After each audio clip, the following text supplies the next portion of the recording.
So they finished the season number 1 and 2 in sacks in 2015. How will Khalil Mack and J.J. Watt finish in 2016? Willie McGinnis is here to weigh in and give us his thoughts on who's going to be the sack leader this next season. But let's start off and let's make the case, first of all, for Khalil Mack. Right. Obviously, certainly one of the best young defensive talents in the league. Yes. You look at his sack totals and the increases from his first year to his second, and you think, gosh, if he continues to get better, he could be the number one guy in 2016.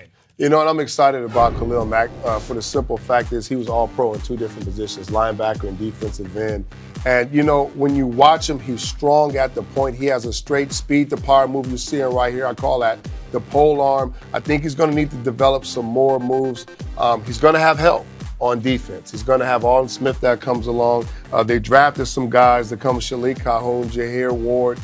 They got another better in the back end. Better in the back end. Khalil Joseph, Sean Smith. So they're going to have better coverage. So they're getting better as a defense. But this guy is a wrecking machine, one-on-one. Strong hands. He does a lot of great things. He lines up on one side majority of the time. For me, if I'm an offensive coordinator, I'm going to game plan against that. So I think it'll be tougher. But he went from 4 to 5 sacks to 15.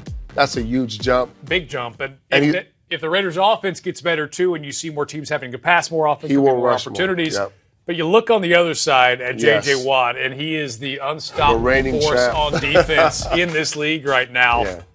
Why would he repeat this upcoming season? One, he'll be healthy. He won't have the growing issue. He'll get that fixed. The club won't be there. The hand issue will be fixed.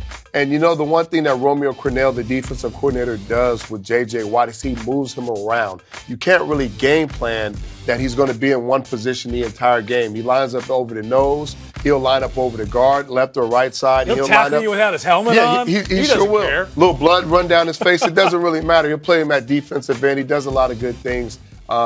He's very, very athletic big man. He's great with his hands. He understands his job, and they scheme.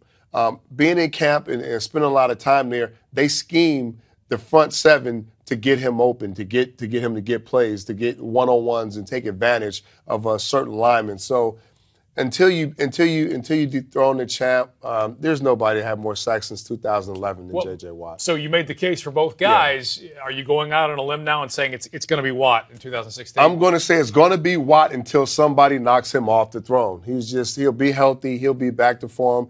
They'll get better, like you mentioned.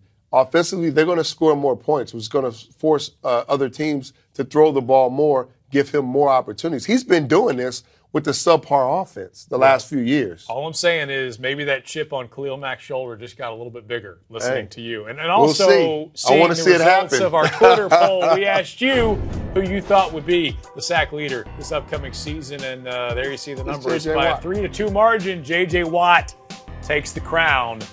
We'll wait to see if that is true.